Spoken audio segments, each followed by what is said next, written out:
आणि विद्यार्थी आंदोलनाच्या पार्श्वभूमीवर महाराष्ट्र पोलिसांनी राज्यभर सतर्कतेचा इशारा दिलाय।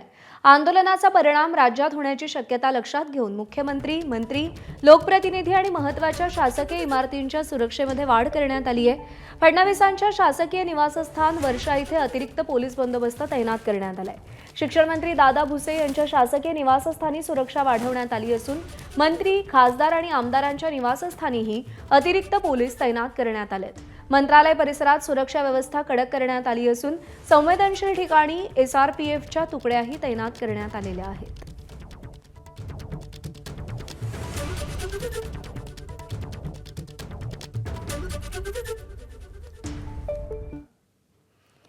दरम्यान सुरक्षेत वाढ करण्यात आल्याने विरोधकांनी टीका केली आहे। मुख्यमंत्र्यांचा सुरक्षा वाढीचा निर्णय विजनरी असल्याची टीका संजय राऊतांनी केली, तर त्याला मंत्री संजय शिरसाट यांनी प्रत्युत्तर दिलंय।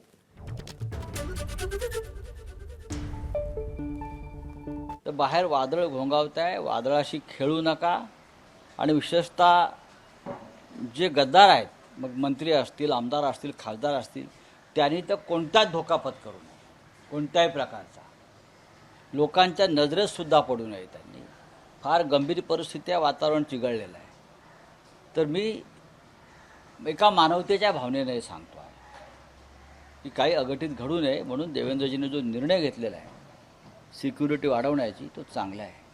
अजून जर काय आर्मी वगैरे आणता आली त्यांच्या सिक्युरिटीसाठी, तर केंद्र सरकारकडे लष्कराची पण मागणी केली पाहिजे। संजय राऊतला कधीही सगळं पिवळंच दिसतं, त्याला कावीळ झालेली आहे। त्याला आम्ही कोणीही सुरक्षा मागितलेली नाही। विद्यार्थ्यांशी संवाद करू शकतो, आम्ही कधीही त्यांच्या समोर जाऊ शकतो। ते काही पर्याय नाहीत, ते काही अतिरेकी नाहीत, ते काही दुसऱ्या देशातले नाहीत, म्हणून त्यांची भीती आम्हाला वाटते। असं जर कुणाला समजत असेल काही लोक, तर त्यांनी त्यांची सुरक्षता पाहावी। आम्ही आमच्या आणि विद्यार्थ्याचं असलेलं नातं हे तेवढं जिव्हाळ्याचं आहे, आणि म्हणून आम्हाला सुरक्षितेची तशी गरज नाही आहे।